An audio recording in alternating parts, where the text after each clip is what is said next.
my family were watching Anne of Green Gables, the new one on Netflix. Right. And all of a sudden there's a whole lot of commentary sort of coming in, which is 21st century commentary. Doctor Who does it as well, but Yes. that's science But fiction. that's But when Doctor it's Who. He's a historical Time Lord. He's a Time Lord. He's allowed to do that.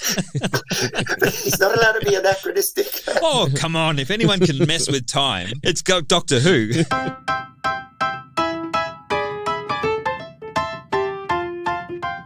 Welcome to another episode of This Catholic Life. Conversations about life's ups and downs, big and small, how we deal with every situation imaginable, whatever life throws at us, but still manage to be sensible, practical and joyful. Today's show is titled That's History, a conversation about the importance of history for our everyday life. I'm your host, Peter Holmes, and today I'm joined by my co-host, Rian Galliot, artist, resident geek, and also known as Box. Yes. Welcome, Box. And also, especially, all the way from Melbourne, and I mean all the way from, meaning he's in Melbourne, talking to us by the wonders of the internet, David Schutz, a lecturer, academic, blogger, and historian, which is his key qualification for today. Welcome, David. Hello, Peter. How are you? I'm well, thank you. In the interest of full disclosure, David Schutz has been a good friend for many years, dating back to when we were both Lutheran pastors, happily translating the Vulgate text into English each Sunday in that little happy group. And we share a history of both having converted to Catholicism. And we've been good friends over many subjects, not the least of which being history, for a long time. So I'm very grateful that David's joined us. David also has other strings to his bow. He's been involved in ecumenical affairs, in all kinds of associations with people of various faiths, and we hope to talk to him much more about that in the future. Today's about history, but we'll come back to David on those. And, of course, the important qualification that he's a member of the Australian Rat Fanciers Association. I think that almost sums you up, David. Well, but you've missed one thing out, and I've just realised it is probably one of the things that's taken up most of my attention in the last few years is being a pilgrim. Ah, yes. I recently completed walking from St Mary MacKillop's birthplace here in Melbourne to her tomb there in North Sydney, 1,274 kilometres via Eden. That is definitely a show we have to have, a talk about pilgrimage. We'll definitely get you back for that one, David, and I suspect that it will have deep connections with history. It has very deep connections with history. Of course. Let's begin then with the question, what do we mean by history? And perhaps I'll throw over to you, David, for starters. Well, the 19th century historian Thomas Carlyle spoke of history as not simply being a whole series of events, but also being the way in which you connect those events together. And I think the important thing is the story that you make out of history. Right. We'll talk about interpretation later on, but we're trying to make sense of meaning of the infinite number of facts. Yes. And in a sense, it's a kind of a join the dots exercise. One of the most boring parts of history in school was when they just made you learn lots of lists of dates and times and of names and things like that. And you're right, the exciting part comes when we actually start to make sense of it or make a story out of it. So take, for instance, people often talk about learning lists of kings. But I remember once after teaching on Reformation history in Ballarat, driving home, and I had my 10-year-old daughter in the back who asked, "So what did you talk about, Dad?" And we just went through every king or queen from Henry VIII right through to James the 6th and 1st, and covered everything that happened with every change of every king or reigning monarch in England with the Reformation. Right. And I think we were somewhere by the outskirts of Melbourne by the time we got to the end of that little list. Well, the question I'd be asking, David, is that's all very interesting if your father's into history and all those sorts of things. What extra value did that have for your daughter's life? How will it change the way she grows up, for example, or has her own thinking patterns, etc., as compared to someone who didn't have that in their upbringing? Okay, so I'm going to suggest I'm going to tell a little anecdote here. I do a little bit of teaching at one of the universities, which won't be named right at this moment. But in my class, I had third-year nursing students, and one of the things we do is we look at historical characters who are inspirations for our professional learning. And I said to them, who is the big name in nursing in history? And I got blank looks. Over in the far corner was an art student with a hand up in the air, putting a hand up in the air. And I said, no. During the Crimean War, blank looks. Mid-19th century, blank looks. And truly, these third-year nursing students had never heard of Florence Nightingale. Right. And so there was no sense in which they had of the background and development of their profession and how it came to have the meaning and the direction it does today. All right, I'm going to stop you there for a second, David, and ask Box, did you learn about Florence Nightingale in your schooling? No, not at all. So, did you learn about Martin Luther King? A little. So that was a very little, yeah, because that's tiny that's grimace another from one. I mean, Box. yeah. Did you learn about Martin Luther? Yeah, a little bit more. I'd be very interested to know what you learned. Did you go to Catholic school? Yes. Yeah. Yes, that would be an interesting conversation. Probably, and in fact, it probably would be worth pursuing briefly, because that question then comes up, David. You've just raised the idea of what did you learn about Martin Luther from a Catholic school, and that would be an interesting difference between the Lutheran school, but it raises the question of who tells the story, and when they're coming from a particular angle, is that story a critique of their own culture or their own background, or is it an affirmation, or is it propaganda? And I'll put that question to you. One of the most fascinating things in my historical learning was back in 1983, which was the 500th anniversary of the birth of Martin Luther. Lots of books were written, and it was also the first time that books were written by Catholics. Serious historians were writing books about Martin Luther, and I picked up a gorgeous book with lovely photographs and pictures by a chap called Peter Muntz, and it was a biography of Luther. It was the first non-Lutheran, first Catholic biography of Luther I ever read. It was balanced, it was critical, but it gave a wonderful perspective without the sort of hagiography that we used to get, which is, hagiography is when you write about a person as if they were a saint. Yes. That we used to get in the Lutheran tradition. Yeah, well, and I mean, that, I think... Hagiography comes from it's also a thing that Catholics do legitimately about a genuine saint, but the sense you used it there is that sometimes we pick a figure in history and we make out as if they're perfect in some way. Well, I think it's a problem when we do it with our own saints as well, because we make plaster statues out of real people. So what you're saying there is basically if you acknowledge the flaws of people in history, their lessons are actually much more applicable. Absolutely. How can you identify with somebody if you only focus on their perfections? Ryan and I would agree that one of the most powerful books in theology is Augustine's Confessions, where he admits... Definitely. Go ahead, Ryan. Reading through the chapters, him stating the faults he has and the problems that he's gone through and caused for others, and bringing it back into the light of faith in Christ makes his own story that much more impactful. Definitely. Can I recommend a book for you?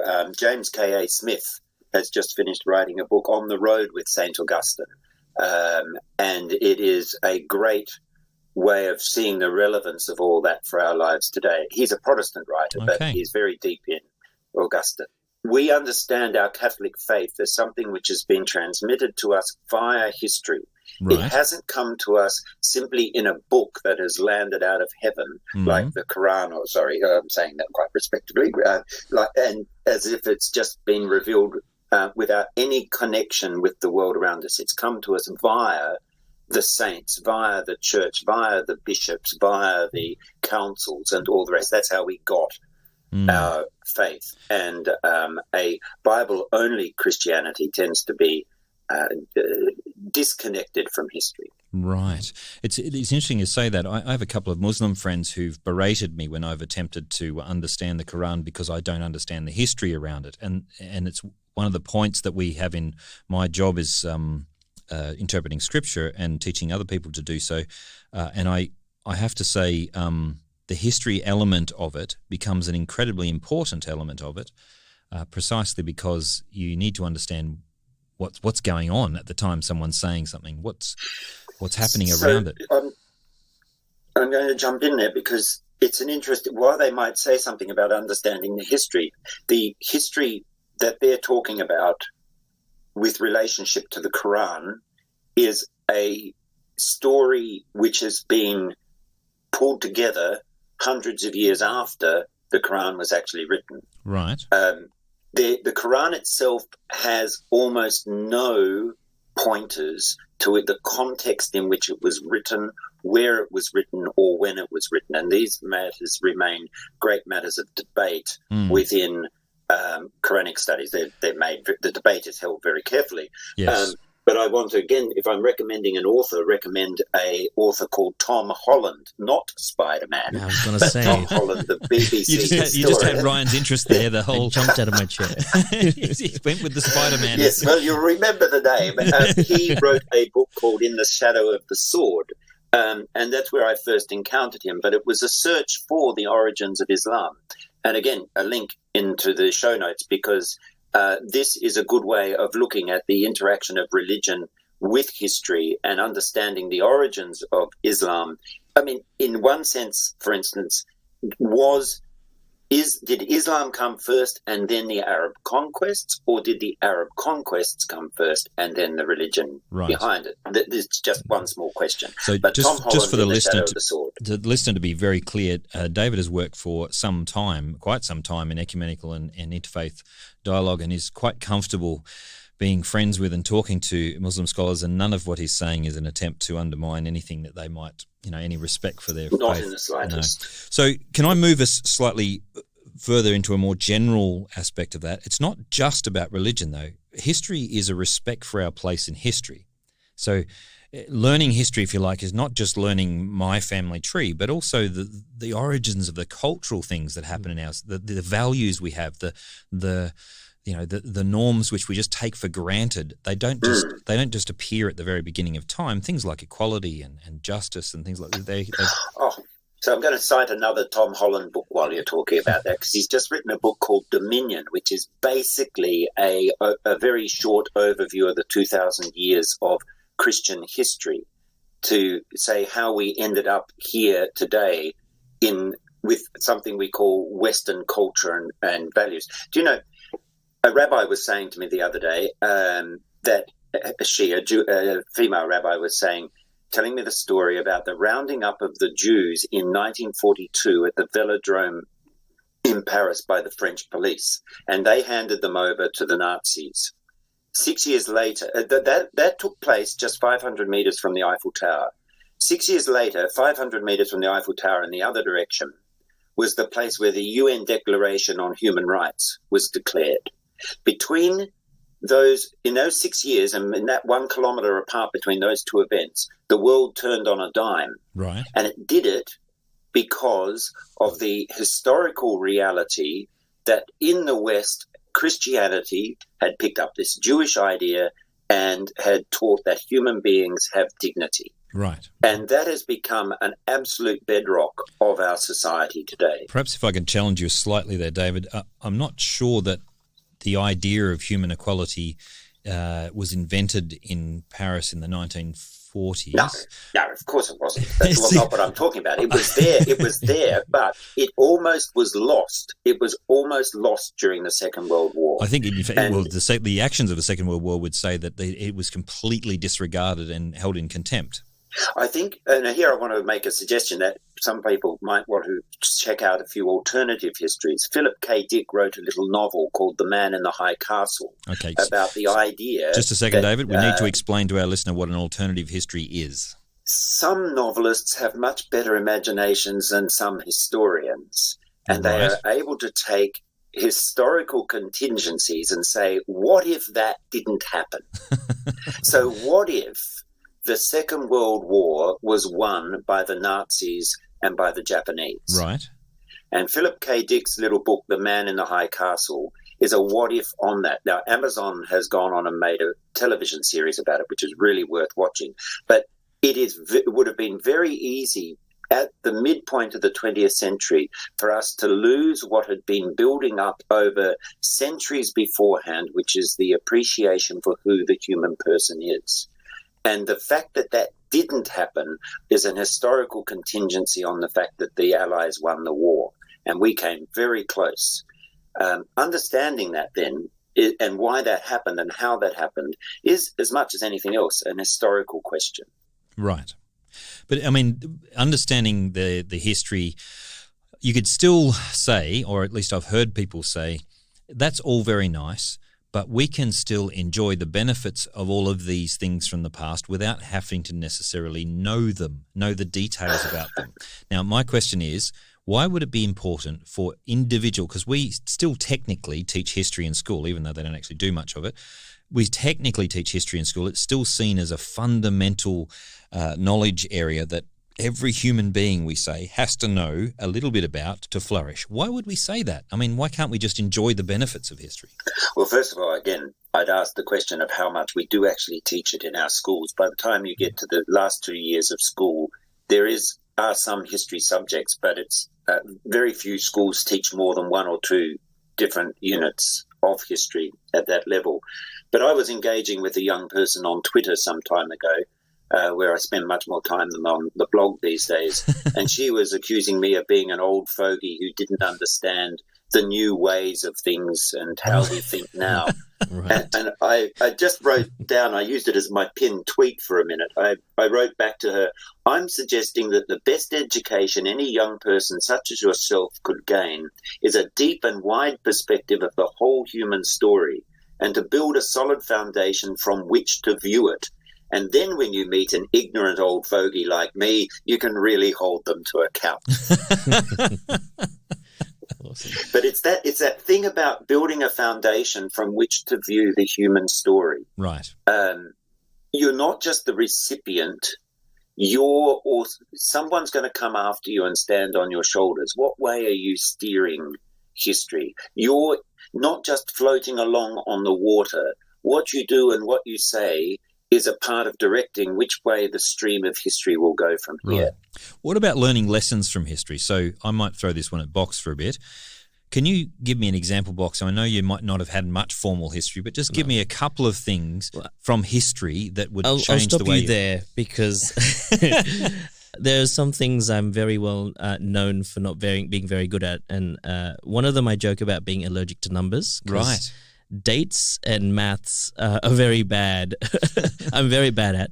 And in terms of that, also remembering names to people. Yeah. So, but in terms of, like, for instance, like David just mentioned the Second World War and the horrors of the Second World War. Most of us would have heard of the Second World War. Oh, yeah. And therefore, when somebody raises, I mean, it's one of the things, what's that principle, David, on the internet, that how many minutes it takes for someone to call someone else a Nazi? Or Hitler or something like that. I haven't heard about how many minutes it takes, but these days that is the ultimate insult that we can say to anybody is, you're a Nazi. Yeah, and so that's a historical reference. And the reason it's such a horrific insult is because it implies something which we have demonstrably seen in historical fact is awful. It is utterly, utterly, ruthlessly awful. So that's just an example. So. On that as well, though, I remember at university having to explain to people the origins of the words like narcissist and the stories from the Greek, ancient Greeks, and having to explain a lot of these different stories because they didn't know them at all. And knowing the story, that how does it change the way you use the words or perhaps appreciate, how, something in this life? Well, I think it actually brings a greater understanding of how to use the word. When people throw words around all the time these days, at drop of a hat, not really knowing the proper way to use them or what they really mean. And if you know the story behind narcissists, for example, you're not just saying a word which might have a dictionary meaning. It carries with it an entire story, an entire image.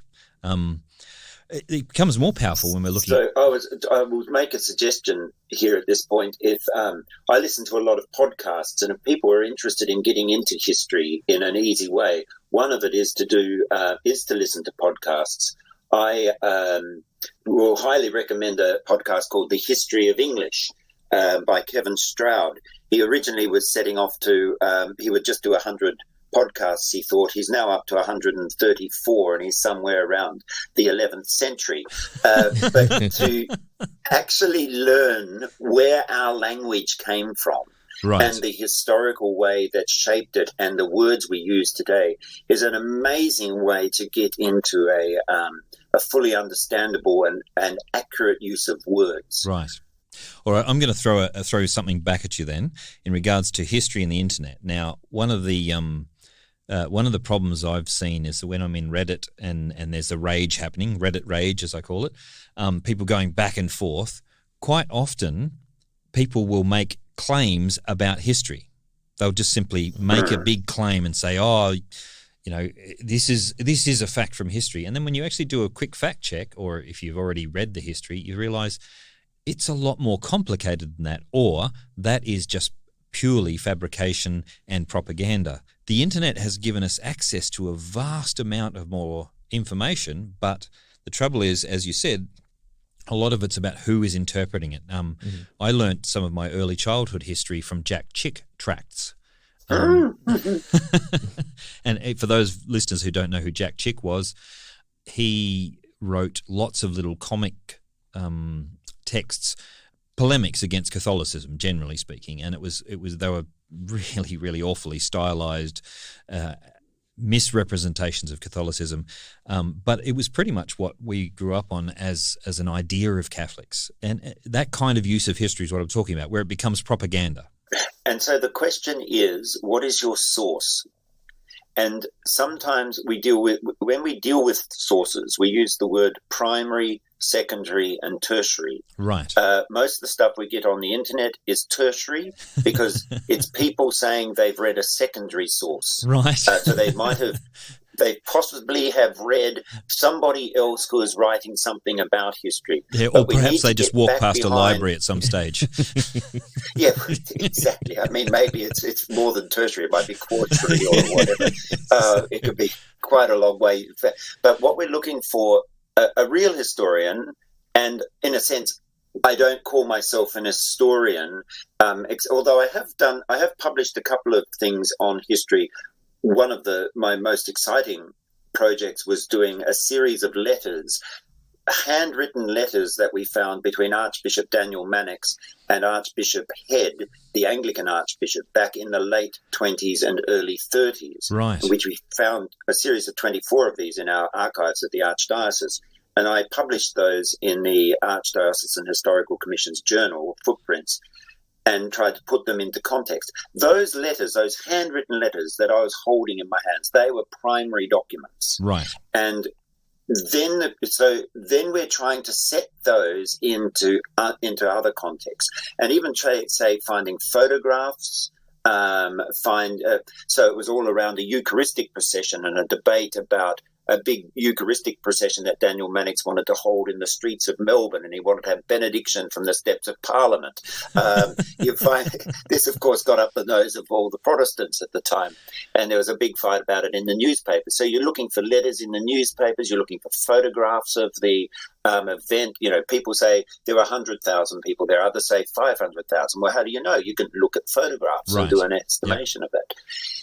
You're looking for a primary historian is looking for primary sources, and they may be written. They may be an archaeologist, for instance. You might dig up a piece of pottery, and it might tell you a lot about the people who lived there. Mm-hmm. Biblical archaeology and its connection to biblical history is really fascinating. And if I can make a jump here, and it's a big jump because jump away. Our Christian faith is based in history. Yes. But the one event that is most significant is the resurrection of Jesus Christ. Yes. And the one event most historians, in fact, almost all historians I know, will not go near is that event. Right. They will talk around it, but they won't go near it. And a New Testament theologian, and actually more of an historian, Tom Wright, Anglican bishop, N.T. Wright, wrote a whole series of books leading up to writing about the resurrection of the Son of God, in which he looks at the actual history and how we do history and the historical science, because he's wanting to say if the resurrection, as Christians claim, happened in history, we should be able to use historical methods to get as close as possible to that event. Yes. And, There's a question there, of course, of what is history and what do you accept as evidence, and sure. how strong an evidence. Like there's the old saying that we probably know we have more documentary evidence of Jesus Christ than we do of Julius Caesar. Okay, so let's go past documents. Right. I'll give you something that is historical evidence that we're all involved in. Every Sunday and often during the day we celebrate the Mass. We celebrate the Eucharist. Yes. The Eucharist predates Paul's letter to the Corinthians, of course, in which we have our first written document about it. He might have written that sometime around the end of the 50s AD. Yep. Maybe around about 60 AD. Am I right, Peter? There's debate, but some put it slightly earlier than that, but you're on the money. Okay, so he was talking about a ritual that was well established long before he wrote that. And the question we can say is, how did that ritual itself is an historical artifact? Yes. Baptism is another one. So we can think of this, the sacramental rites which were being practiced by the Christian church before even the first New Testament document was written, are pointers back to Christ himself. Yes. And if you're trying to find meaning in those words of the Eucharist, you're pointing directly into the heart of the history of the crucifixion of Jesus. Yes. Yep, I would totally agree with you there, but I'm a little biased because I'm a scripture scholar. But I would even go further, David, and say that learning the history, for example, I think, did you have Dr. Kleinig as your lecturer? I certainly did, yes. I think with the histories we've learned from him and to the original sources he pointed us to, with regards to, for example, the Old Testament sacrifices, give us a context, a historical context for the meaning of the Eucharist, which is just mind-blowing. And every time, I mean, my answer to this question of how is history relevant is probably the most powerful example is to go through the ritual used in the temple and then show, I mean, Ryan's nodding away here. He was in one of those classes. Yep. Tell me what you learned in those classes. I remember we sat down in the Old Testament studies and we walked through the sacrifice of the old the Jewish. We set up an altar, David, and I had a pet, like a stuffed toy lamb, and I made them act it out. That's right. Act out the sacrifices. I got to be a non-bloody sacrifice. Yes. I got to be the priest in that reenactment, and it was astonishing to see how much of that resembled the modern Mass, the Mass that we have today. And so the point of literally stepping through that history and, if you like, reliving it a little bit is to demonstrate that, the modern Mass wasn't just invented sometime just pre-Vatican II or after Vatican II. It actually dates back, way back, before even the texts were written themselves. It goes back into a liturgical history. We need to, and the fascination, if we let it fascinate us, when we go to Mass on Sunday, that what we're engaging in is one of the oldest continual ritual practices in the history of mankind. Yes. It is a fascinating thought that apart from the spiritual significance of it, just culturally, it ties us back to people 2,000 years ago and all throughout that 2,000 years. And if you're taking the Jewish sacrifices, you've got another couple of thousand years in there, or at least one and a half. Now, an interesting thing, Dermot McCulloch, when he wrote his History of Christianity, subtitled it The First 3,000 Years. Yes, he's a little cheeky, Dermot McCulloch. I loved reading him in that area. Even if he doesn't actually follow the belief much, he's actually quite fascinating. Look, and I know too that another thing, we were talking about alternative histories before. There is another thing we can call revisionist history. Right. And I'm a great fan of revisionist history, even when it's wrong. Now, what is revisionist history? Revisionist history is when we take something which everybody knows And, we don't question. And then the historian gets in there and says, but there's this little detail you haven't taken into account. And they pull away at that thread and they uncover something and a new way of looking at an historical event or an historical movement that gives us a whole new picture of it. Right. And McCulloch does that a little bit, especially with his Reformation history, his great book on the Reformation. But he does it with the his history of Christianity, and he certainly does it with his recent biography of Thomas Cromwell. Right. Thomas Cromwell was one of Henry VIII's henchmen, or was the henchman, and recently part of a fictional historical series called Wolf Hall by Hilary Mantel, which made him into something of a hero. Right. He was traditionally viewed as a villain, right. But McCulloch has worked through all the correspondence that was left. Not so much by Cromwell, but written to Cromwell. Surely the question in this case is that if McCulloch is actually a very competent historian, he's revising these histories on the basis of some historical data. But when we sometimes get revisionist histories, it's simply someone rewriting history to suit their particular ideas. It's almost like that's more like alternative history. It's even more insidious than that, I'd say, because in the George Orwell novels, 1984, when the establishment in his fictional countries decides we're at war with a different country now, they change the history to say we've always been at war with that country. And that's what I'm talking about. So, for example, I'll give you a couple of examples. We sometimes, if you're in the university studying history, you might study Marxist history. Right. Or you might be studying feminist history. Mm-hmm. Or you might even be studying queer history these days. Right. There's a specialist on Reformation and Martin Luther here at Monash University who actually specializes in queer history of the Reformation. Okay.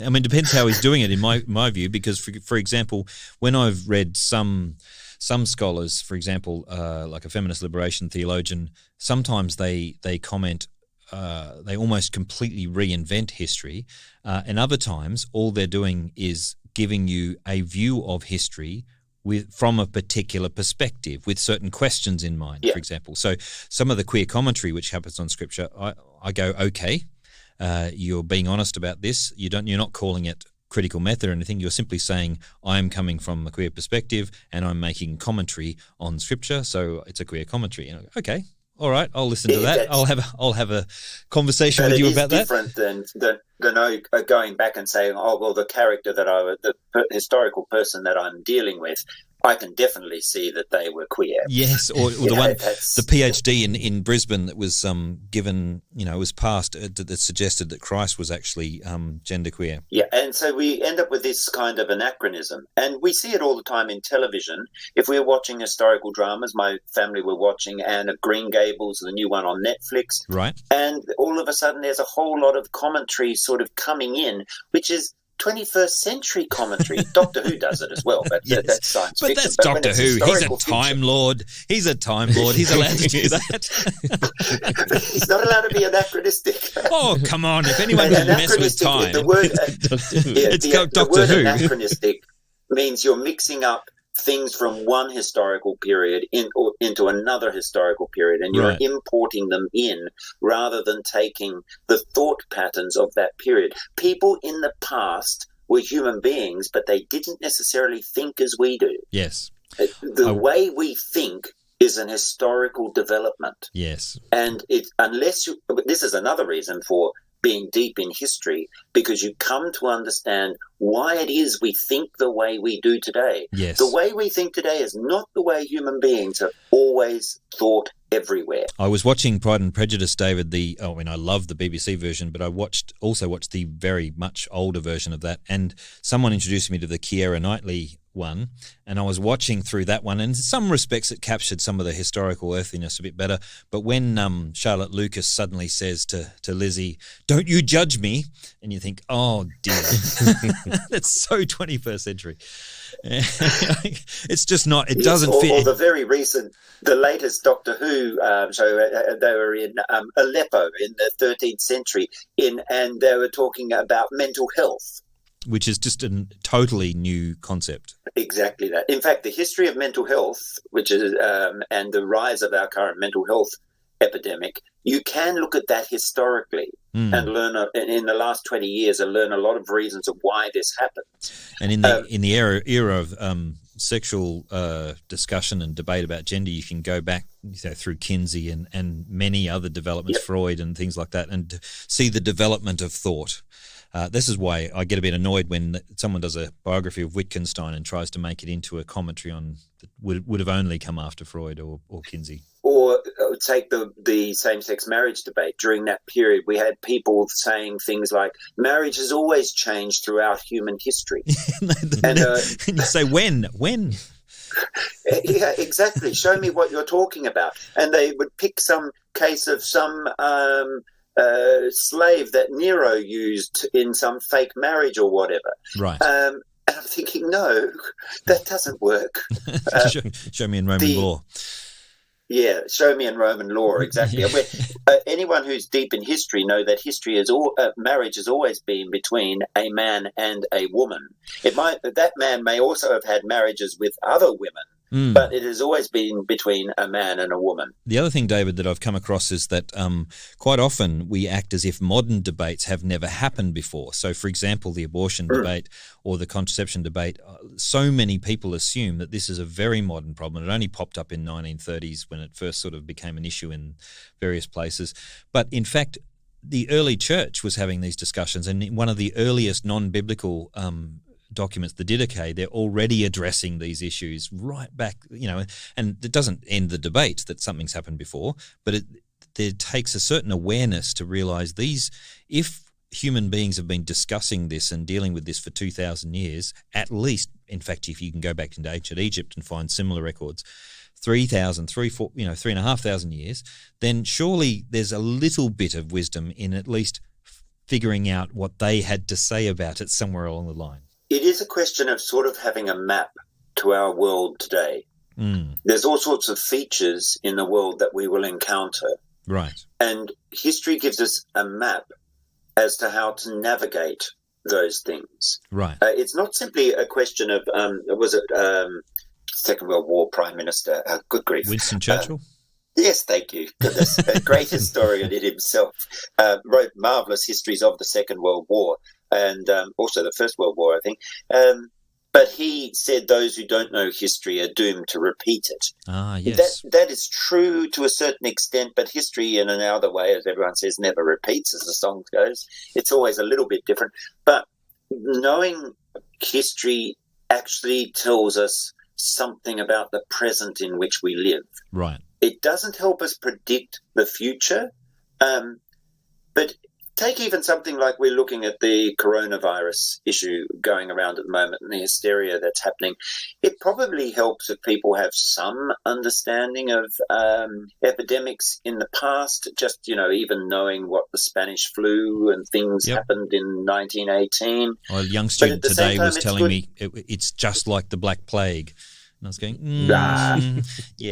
maybe you need to go and do a little reading. Well, it is similar to the conversation. It's actually much more like the previous coronaviruses that have been knocking about in the last 20 years or so. Sorry, Ryan? Well, I was just thinking about that, the conversation about history and its effect. I mean, you look at art, and it's very much in the same thing. It's a reaction to or lessons learned from this style, that person, that artist. Yep. And I mean, I myself am still discovering so many more artists from the past, and that's influencing my style now. And hopefully my style... What is your medium? At the moment, I'm expanding back into paints, oil paints and acrylics. Right. But I've spent a long stint as an illustrator in pencils and ink myself. But, David, I had many a lovely class where I thought Ryan was very feverishly taking notes in my class, and I walked over to his desk and found out he'd instead interpreted my class about Christ in a portrait of Christ, so which is quite lovely, in fact. All right, probably art is a massively important aspect in terms of primary history. Art is a primary source for our knowledge of history. I'd say it's more important than text in some senses because it involves much more thorough interpretation. Yeah, I mean, we don't have photographs of most of history. We do have the artistic representations, which actually give us something, of course, of the thought of the person, the thought patterns of the person of the artist. Right. Which reflects so much of the period as well. I'd hate to be a historian trying to get a photographic picture of Picasso's era, mind you. You don't even want, if we can go to the crucifixion, how many people have said, I wish we just had a video of the real thing, for instance. Yeah, I'm not sure we do. We don't have a video of the real thing, and if you had it, it would I don't think it would do much for your devotion. No, I don't think it would. It's interesting, David, in the seminary we both shared in the Lutheran Church, there was there were paintings on the wall, at least when I went through, of Christ in a classic Western sense with the improbable haircut that he almost certainly didn't have because it would have been abhorrent to the Jews. That's the Western surfer look. But they also had a portrait of a portly Indian gentleman with blue skin, sort of very stylistically stretched out on a nice stylish cross, and they had another one of an Aboriginal woman holding a child as the Madonna and child. There's all these little sort of historical interpretations, if you like, from their own perspective, but looking back to the significant event, the most significant events in history. And there you have a question which branches out in terms of spiritual significance. But I don't know what it actually tells us of the history of something. For instance, there's a beautiful Madonna, a Chinese Madonna and child that was hanging in the archdiocesan offices at work. And if you go to Nazareth, for instance, and you go in the big church, and because you see all the representatives of the mother and child in the whole from around the world, all in their national ways. And this says something of the universality of the humanity of Jesus and Mary. But there is something to try and see, well, what are the earliest representations we have, and how do they connect us to the historical perceptions as well? So I do think that our art and devotion needs to remain with at least 1 foot in the historical reality. Can I perhaps, to wrap up a kind of bringing it down to earth and talking about history in a way that perhaps Australians can really relate to, there's an event or a couple of events that happen each year in which we utter the words, lest we forget. And that's a moment where the history of Australia, and to some extent it was a very carefully cultivated history because there was reasons to lionize Australian troops at the time to try and encourage people to rise to a certain level. But we still have this sense of there's an importance of remembering history. Now, not many of us anymore were there to remember it. We weren't actually in the events, and yet we talk about remembering it in the proper sense, of the biblical sense of revisiting, anamnesis. if you like. Yeah, anamnesis. So we revisit the events in almost a spiritual sense, so that we do not. And sometimes in a really practical sense, because now you're touching on what pilgrimage means. Right. Back in 2007, I was at Gallipoli for the dawn service. Right. And I was bussed in. I was on a VIP bus, but we were bussing past crowds of people walking in the darkness, walking across the peninsula to get down to where the service was taking place on the beach. And you ask yourself, and most of them, they're all young people there with their sleeping bags and all the rest of it, and you're thinking, why are they doing this? It's because of what I would call an anamnesis of place, a remembrance of place. We go to the place where these things happen because we want to get connection with it. We Australians are on the other end of the world. I think Paul Keating used a different way of describing it. And we're so far removed from these historical realities. But if we go on pilgrimage to the Holy Land or to Rome, just going to Rome, for instance, and you go to St. Paul's Basilica, and to be struck by the fact that Paul is buried there. You can see his sarcophagus. Right. He's real. Is such a... It grounds our faith. I think that's the right word there, David. It's grounding. Not dreams and visions. It's a grounding of our faith, and it makes it concrete. But I guess why I was pushing that particular example is that the reason why we're so concerned about not forgetting is not some kind of social obligation to some people who happen to be still alive, but a genuine concern that we don't fail to take the lessons that we're supposed to have learned from the tragedies of history and also the triumphs of history. And that those lessons carry us through, hopefully, and we don't make the same mistakes, and we hopefully maintain the same freedoms and the same values that we were looking at back then.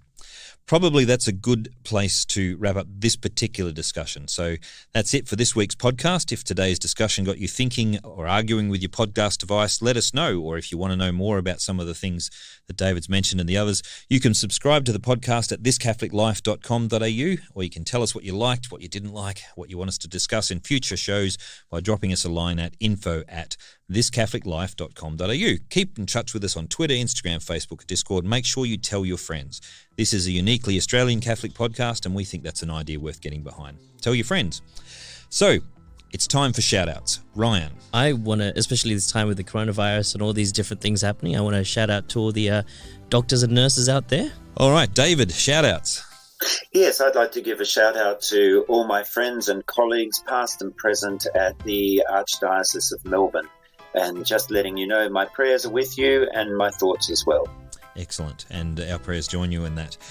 My shout-out is to those who taught me history. I was a reluctant student at first, and then an overly fascinated student after that, and probably bothersome. Thank you for your patience, both with my indifference and later my eagerness. Thank you very much for passing on the love of history and the value of it, and I hope that I repay you by passing on something of my excitement about it to other people. That's all for now. Thank you for listening to This Catholic Life.